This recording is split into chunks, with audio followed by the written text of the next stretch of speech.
Welcome, everyone. This is True Crime Chat with Ashley Nicole. I warn you that some of these details are graphic and truly hard to hear. This is the story of Susan Smith, a woman who let her car roll into a lake with her sleeping boys in the back seat. The facts of this story are horrible, and today we're going to dig deep into maybe why and how Susan Smith could literally strap those boys in and let them go in a lake and initially drowned. And if you want to hear more stories just like this one, go ahead and like and subscribe to this channel so that I can put out more stories for you. Now let's go ahead and dig deep into the story of Susan Smith. Susan Lee Smith was born September 26, 1971. She was convicted of murdering her two sons in 1994, 1-year-old Alexander and 3-year-old Michael. She had strapped the two boys in their car seats and let them fall asleep, and then let her car roll into John D. Long Lake. This is so sad. I will always ask how and why a mother could do this to innocent babies. It is really unfathomable. The worst part is she went to the police on October 25th, 1994, and told them that an African-American man had carjacked her and took her car with her two sons still in the back seat. She had a nationwide search going on for the boys and even appeared on national television pleading for answers and for the safe return of the boys. It's just horrible. She made up a story, a fake story, and had the nation searching for the boys, even though she knew what she had done. It's just sickening, and it's just heartbreaking to think that these two small babies were soundly sleeping innocently, and then you drown them. It's just absolutely horrible. For 9 days, she had people searching. She made pleas on national TV. But by the second day, police had started to suspect that Susan knew where her boys were. But she claimed that when, she was at the traffic light, the traffic stop, it caused her to be stopped and carjacked. But it was determined later that the light that she would have been at, it would not have been red unless there was another car that was present on the intersecting road. So this basically conflicted her statement, and it conflicted her statement that she didn't see any other cars while being carjacked. Again, it's just horrible, the story that she tried to come up with, saying that these two young boys were kidnapped and she was carjacked. She eventually confessed on November 3rd, 1994, to the murders of her two sons. Their bodies were found in John D. Long Lake, and the car was found 122 feet from the shore. Susan was arrested, and she was sentenced to life with the possibility of parole after 30 years. She recently just had a parole hearing. It was November 20th of this year, 2024, and she was denied parole. So that's good. I mean, even after 30 years, I feel like she's not remorseful. She doesn't realize the full extent of the things she actually did to her sons. And so, yeah, like I said, even after 30 years, I don't believe that she is ready to be released. So right now she's serving time in the Leith Correctional Institution. And this is not all of Susan Smith. She has been around, and she's done a lot of things other than just murdering her two babies.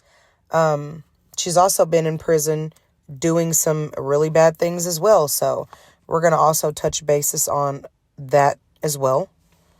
And like I said, I don't think she is remorseful. And her crimes didn't stop there. She was serving time in Camille Griffin Graham Institution. And there she was charged with drug possession. But not only drug possession, she was charged with having sex and intercourse and relationships with two correctional officers at the Camille Griffin Graham Institution. And they eventually moved her to the Leith Correctional Institution, where she is still serving time to this day. And I know one big thing everyone is wondering, because I'm also wondering, what was her motive for doing that to her two sons? Well, it is alleged that she was trying to start a relationship with a wealthy man. His name was Tom Finley. He sent a letter actually to her before the murders of her two boys, stating that he did not want any children, and allegedly he ended the relationship that they were having.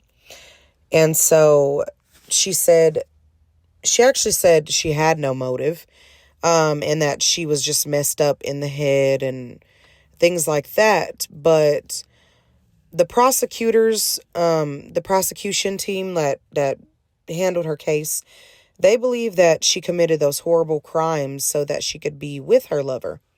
And I do too. I don't think you just strap your kids in the car one day and roll them in the river. I believe you have to have some type of motive for doing this, and I believe it was because she wanted to be with this man and he didn't want to be bothered with any children and things like that. So I really do think that was her motive. And the jury sure did not believe her either, because they only deliberated for just 2 hours.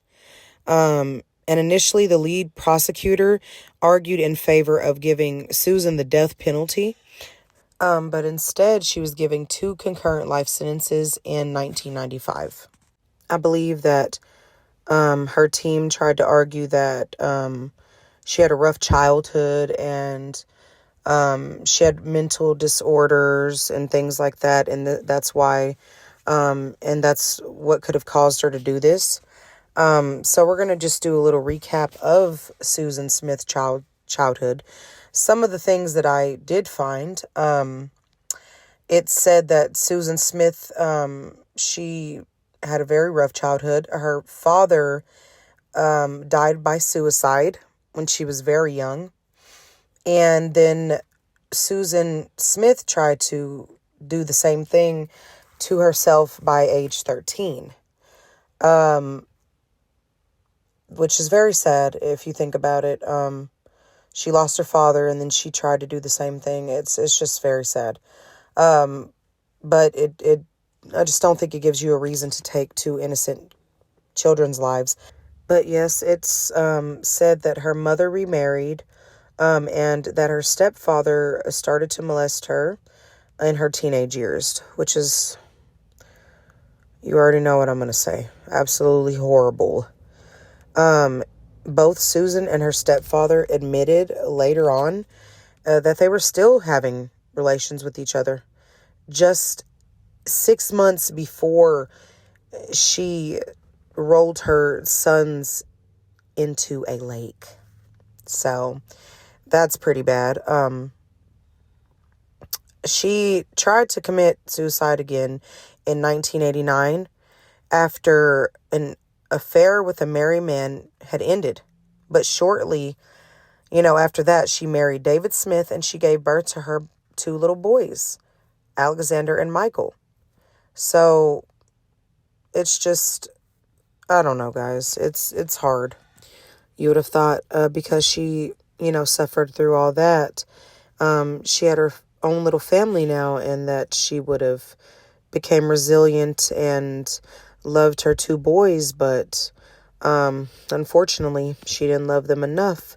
She wanted other things other than her boys. So in the end, her boys ended up suffering and losing their life to a horrific tragedy that their mother caused. And after the murders, Susan Smith was diagnosed with major depression and dependent personality disorder. Guys, again, it's a tragedy. It's heartbreaking. And everything she went through is very sad, and I do resonate with some of that stuff, but also it's heartbreaking that the boys suffered at the hands of their mother because of this. I believe this act was selfish. I think that this woman wanted a new life without her boys in it so she could have her lover. And she drowned them. And worse, she helped the nation search for them. Guys, this was another tragedy. And this story has broken my heart. I just feel for the babies and the father involved, all the families involved. It's just sad, and mothers should really get mental health checks before they have children, and especially if they have trauma or have lived through trauma during their childhood or lives as adults. Before becoming a mother, you should get a mental health check.